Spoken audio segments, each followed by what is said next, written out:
இது விழி தீயில் ஒரு தவம். அத்தியாயம் 3. எத்தனை நாட்கள் கனவு கண்டிருப்பேன் குதிரையில் இது போல பயணிக்க வேண்டும் என்று. இன்று நம் இளவரசியால் என் எண்ணமே நிறைவேறிவிட்டது. இப்படி பயணிக்கும் போது ஏதோ வீராங்கனை போல என்னை நானே உணர்கிறேன். இந்த உணர்வு மிகவும் பிடித்திருக்கிறது என்று வெட்கப்பட்டவாறு யாழ்மொழி தனக்குத்தானே பேசிக்கொண்டு குதிரையில் மிக வேகமாக செல்ல, லியோவோ கையில் இருந்த ஃபைலில் முகத்தை புதைத்தவாறு வந்து கொண்டிருந்தான். திடீரென அவன் வந்து கொண்டிருந்த காரோ ஒரு இடத்தில் சட்டென நின்றுவிட ஜேம்ஸுக்கு அடிவயிறு கலங்க ஆரம்பித்து விட்டது. ஐயோ, என்னாச்சு?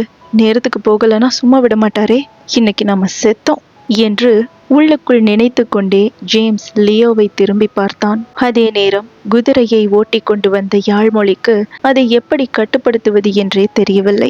ஏய் நெல், உனக்கு நான் கட்டளை இடுகிறேன், குதிரையே தயவு செய்து நெல் என்று அவள் கையில் இருந்த கயிற்றையும் இழுத்து கொண்டு கத்த, அதுவோ இவளின் பேச்சை எல்லாம் கேட்பதா இல்லை.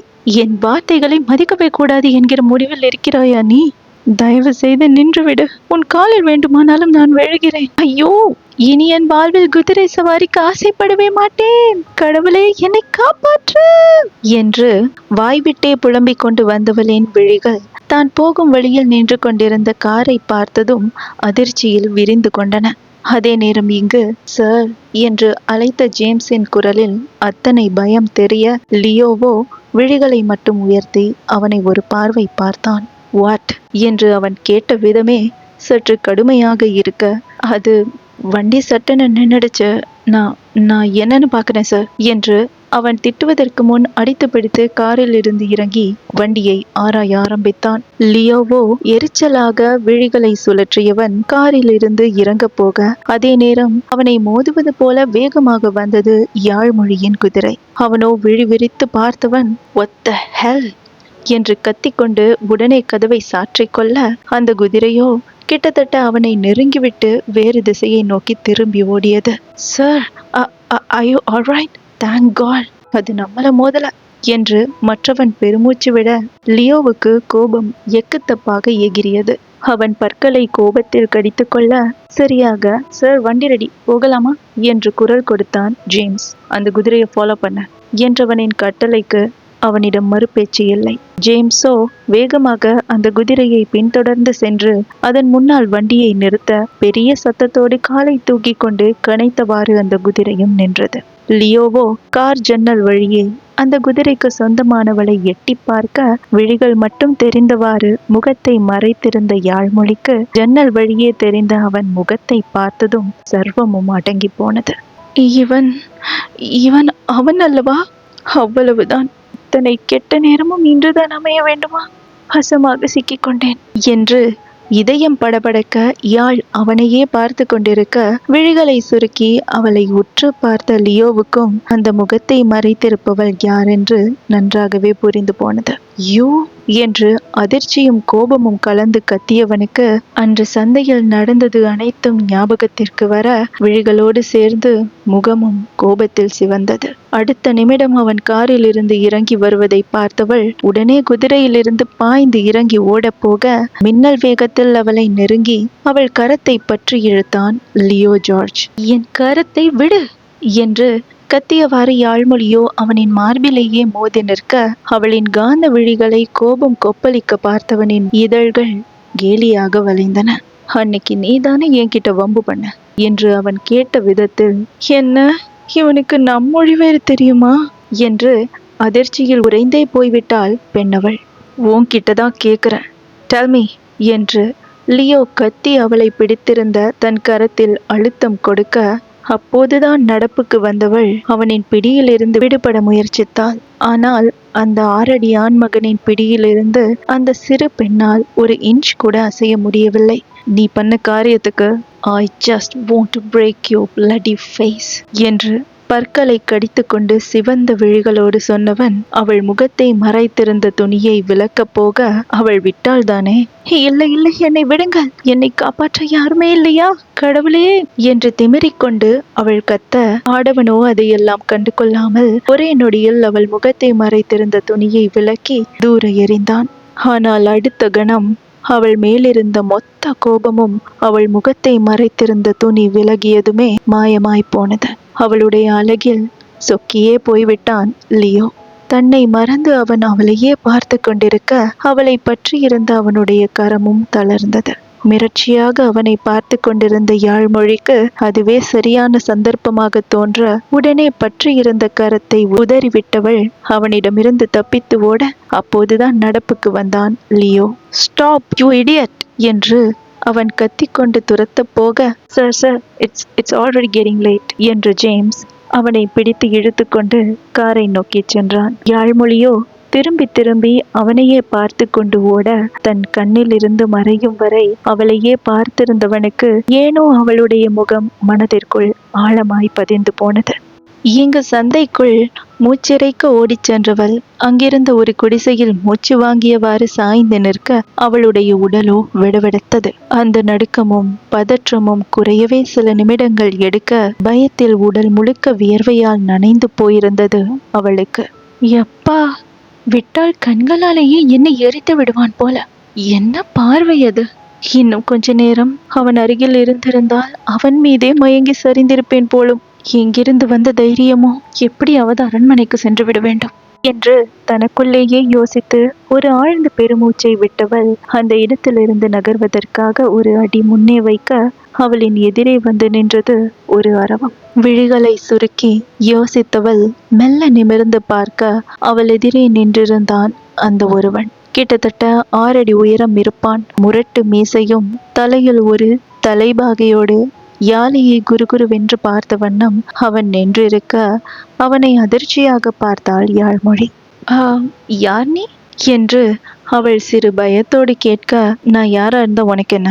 உன்னை பார்த்தா சந்தையில வேலை பார்க்குற பொண்ணு மாதிரி இல்லையே, அரண்மனை பணிப்பெண்ணோ என்று நாடியை நீவி விட்டவாறு அவன் கேட்க, ஆம், பணிப்பெண் தான். எனக்கு ஒரே ஒரு உதவி மட்டும் செய்ய முடியுமா? என்னை அரண்மனைக்கு பாதுகாப்பாக அழைத்து சென்று விட வேண்டும். சில ஆங்கிலேயர்களின் விழிகளுக்குள் நான் சிக்கிவிடவே கூடாது. இந்த ஒரே ஒரு உதவியை மட்டும் செய். நீ என்ன கேட்டாலும் நான் கொடுக்கிறேன் என்று அவள் தானே முன்வந்து சொல்ல, என்ன கேட்டாலுமா என்று அந்த வார்த்தையை அழுத்தமாக கேட்டான் அவன்.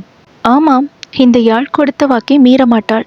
என்னை ஆங்கிலேயர்களின் விழிகளுக்குள் சிக்காமல் அரண்மனைக்கு பக்கத்தில் அழைத்து சென்றால் மட்டும் போதும். முடியுமா என்று யாழ்மொழி விழிகளில் எதிர்பார்ப்போடு கேட்க, நான் என்ன வேணும்னு கேட்டதுக்கு அப்புறம் ஏன் தான் என்கிட்ட உதவி கேட்டேன்னு நினைக்க போறேன் என்று உள்ளுக்குள் நினைத்தவாறு அவளை அழைத்து கொண்டு சென்றான் அவன். இந்தா, இந்த கோணி பைய தலையில போட்டுக்கோ. யாராச்சும் உன்னை என் கூட பார்த்தாங்கன்னா தப்பா பேசுவாங்க என்று அவன் சொல்ல, அவன் சொன்னது போல் தலையில் போட்டு கொண்டவள் சுற்றி முற்றி லியோ வருகிறானா என பார்த்தவாறு அவன் பின்னாலேயே சென்றாள். இந்த வெள்ளக்காரனுங்களுக்கு எவ்வளவு பயமா? நீ அரண்மனையில அரசர் பக்கத்துல வேலை பார்த்துட்டு இருக்க. எங்க சந்தையில வேலை பார்க்குற பொண்ணுங்களே தைரியமா அவனுங்களை எதிர்த்து நிற்பாங்க. நீ எல்லாம் பயந்துகிட்டு இருந்தா என்ன அர்த்தம் என்று அவன் கேலியாக சொல்லி சிரிக்க, நான் என்ன அரசரோடு சேர்ந்து போருக்கா செல்கிறேன்? சாதாரண பணிப்பெண் நான். இருந்தாலும் என்னை குறைத்து மதிப்பிடாதே. வாழ் பயிற்சிகளையும் போர் பயிற்சிகளையும் பார்த்து வளர்ந்தவள் நான். என்னிடம் ஜாக்கிரதையாகவே இருந்து கொள் என்றாள் இல்லாத தைரியத்தை வரவழைத்தபடி. அவளின் வார்த்தைகளை கேட்டு சட்டென நின்றவன் திரும்பி அவளை மேலிருந்து கீழ் ஒரு பார்வை பார்க்க, சும்மா சொன்னேன் என்று அசடு வழிய சிரித்து வைத்தாள் யாழ்மொழி. சந்தையிலிருந்து அரண்மனை வாயிலுக்கு அழைத்து வந்தவன், அப்பாடா, மிக்க நன்றி என்று விட்டு நகர போனவளை அழைத்து நிறுத்தினான். என்ன, உன் பாட்டுக்கு போற? என்ன கேட்டாலும் தருவேன்னு சொன்னியே என்று அவன் சொல்ல, ஐயையோ, அரண்மனையை பார்த்ததும் மறந்தே விட்டேன். சரி சரி, என்ன வேண்டும், சீக்கிரம் கேள் என்று ஏதோ பெரிய கொடை வள்ளல் போல கேட்டாள் அவள். கேட்கத்தானே போகிறேன் என்று நிறுத்தியவன் சில கணங்களின் பின் இளவரசி என்று சொல்ல, இல்லை, புரியவில்லை என்று தன் காதில் சரியாகத்தான் விழுந்ததா என்ற சந்தேகத்தோடு கேட்டாள் யாழ். எனக்கு இந்த ராஜ்யத்தின் இளவரசி வேண்டும் என்று அவளுக்கு புரியும்படி சொன்னவன் அங்கிருந்து அவன் பாட்டிற்கு செல்ல, யாழ்மொழிக்குத்தான் அவன் கேட்டதில் சர்வமும் அடங்கிவிட்டது. என்ன, இளவரசியா? ஏய், விளையாடுகிறாயா நீ? எதை கேட்கிறாய் என்று புரிகிறதா இல்லையா உனக்கு? அதையும் யாரிடம் வந்து கேட்கிறாய்? தொலைத்து விடுவேன், பார்த்துக்கொள். அதுவும் சந்தையிலிருந்து அரண்மனைக்கு அழைத்து வந்த உதவிக்கு பரிகாரமாக தங்களை கேட்கிறான் என நான் இளவரசியிடம் சொன்னால் அவர்கள் என்ன உனக்காக வந்து விடுவார்களா என்ன? அரசர் என்னை தூக்கிலிட்டு விடுவார், கூடவே என் தலையையும் கொய்து விடுவார்கள். வந்துவிட்டான் பெரிய இவன் போல என்று யாழ்மொழி படபடவென பொரிந்து கொண்டே போக, ஓ இளவரசிக்கிட்ட என் பேரை மட்டும் போய் சொல்லு, அவங்களே வருவாங்க என்று சிரிப்போடு சொன்னவனின் வார்த்தைகளில் அத்தனை உறுதி. ஓ, நீர் என்ன பக்கத்து ராஜ்யத்து இளவரசரோ? நீர் அழைத்ததும் அவர் ஓடி வருவதற்கு முதலில் உன் பெயரை சொல், ஏதேனும் நகைச்சுவை தேவைப்பட்டால் இதை சொல்லி சிரிக்கலாம் என்று யாழ்மொழி கோபமாகவும் அதே நேரம் நையாண்டியாகவும் கேட்டு வைக்க, சற்று நின்று திரும்பி பார்த்தவன் வீரா என்றான் புன்னகையோடு. யாழ்மொழியின் விழிகள் சந்தேகத்தோடு சுருங்க, மின்னல் வேகத்தில் அந்த இடத்திலிருந்து சென்று மறைந்திருந்தான் வீரா. அதே நேரம் இங்கு மீட்டிங்காக ஆங்கிலேயரின் இன்னொரு மாளிகைக்கு சென்று கொண்டிருந்த லியோவின் நினைவு முழுவதும் யாழ்மொழியின் முகம்தான் பிம்பங்களாக ஓடிக்கொண்டிருந்தன. சார், அந்த பொண்ணு உங்ககிட்ட இருந்து 2 தடவை தப்பிச்சிருக்கா. ஷீ இஸ் சோ கிளவர் என்று ஜேம்ஸ் சொல்ல, என்று மட்டும் சொன்னவன் முயன்று அவளுடைய நினைவுகளில் இருந்து தன் சிந்தனையை திருப்பிக் கொண்டான். சரியாக ஜேம்ஸின் கார் அந்த மாளிகையின் வாசலில் நிற்க, முகத்தில் கடுமை குடிகொள்ள விரைப்பாக நின்றவன் வேக நடையிட்டு உள்ளே சென்றான். குட் மார்னிங் சார் என்ற அங்கிருந்த 2 அதிகாரிகள் அவனை அழைத்து கொண்டு ஒரு அறைக்கு செல்ல, அங்கு மதுக்குவளையை கையில் வைத்து சுழற்றியவாறு அமர்ந்திருந்தார் Ronald. Hello my boy, India வந்ததுக்கு அப்புறம் என்னை பார்க்க இப்போதான் வர தோணுச்சா உனக்கு? How is India? Come come and have you seat என்று அவர் சொல்ல, இறுகிய இதழ்களுக்கிடையில் பூத்த சிறு புன்னகையோடு அவர் எதிரே அமர்ந்து கொண்டான் லியோ. என்ன விஷயம் என்ன வர சொன்னீங்க சார் என்று அவன் வேறு பேச்சில்லாமல் நேரடியாக விஷயத்திற்கு வர, that is Leo, I know about you, but இருந்தாலும் கொஞ்சம் என்ஜாய் பண்ணணும்ல என்று கொண்டு அவன் பக்கமிருந்த குவளையில் மதுவை ஊற்றினார் அவர். அதை அவன் எடுக்கப் போக, சட்டென ஒரு பெண்ணின் அலறல் சத்தம் கேட்க திடுக்கிட்டு திரும்பி பார்த்தான். அங்கு 2 அதிகாரிகள் இந்திய பெண் ஒருத்தியை கதற கதற இழுத்து கொண்டு செல்ல, அதை அதிர்ச்சியாக பார்த்தவனோ அதே அதிர்ச்சியோடு திரும்பி ரொனால்டை பார்த்தான். What's happening here? Who is she என்று அவன் விழிகளை சுருக்கி சந்தேகத்தோடு கேட்க, well, she is just an Indian girl. என்னை திருப்திப்படுத்துறதுக்காக அழைச்சிட்டு வந்திருக்காங்க. நீ அதை கண்டுக்காத. It's all fun Leo. Okay, let's start the discussion என்றார் அவர் சாதாரணமாக. ஏனோ ஒரு தடவை திரும்பி பார்த்த லியோ விழிகளை அழுத்த மூடி திறந்துவிட்டு, ஓகே சார் என்று பேச்சை ஆரம்பிக்க, சில சட்ட திட்டங்கள் பற்றியும் வரி தொடர்பாகவும் அவர்களுக்கிடையில் உரையாடல் சென்றது. டாக்ஸ்லாம் நம்ம இன்னும் இன்க்ரீஸ் பண்ணணும் லியோ. ஐ திங்க் பொண்ணுங்களுக்கான டாக்ஸ் அதிகமாக இருக்கணும். நீ என்ன நினைக்கிற என்று அவர் சொல்லி சிரிக்க, ஐ நோ, நான் இங்கே வந்ததுமே டாக்ஸ் தான் இன்க்ரீஸ் பண்ணேன். பட் இந்த புவர் இந்தியன் பீப்புளால் அது கொடுக்க முடியலை. What to do? Tax is always their responsibility என்றான் அவன் அழுத்தமாக. That's my boy Leo. இங்கே வந்ததுலேருந்து நீ எதையும் என்ஜாய் பண்ண மாதிரி எனக்கு தெரியலையே. நீ வேணா அந்த இந்தியன் கேர்ளை டேஸ்ட் பண்ணிக்கிறியா? I don't mind it. எனக்கு வேணும்னா நான் வேறு பொண்ணு கூப்பிட்டுக்குவேன் என்று வெட்கமே இல்லாமல் அவர் சொல்ல, நோ நோ தேங்க்ஸ் என்றவனுக்கு யாழ்மொழியின் முகம்தான் மீண்டும் மனக்கண் முன்னால் வந்து போனது. கூடவே அவள் செய்த சேட்டைகளும் ஞாபகத்திற்கு வர, இடியட் என்று தனக்குள் முணுமுணுத்து கொண்டான் லியோ.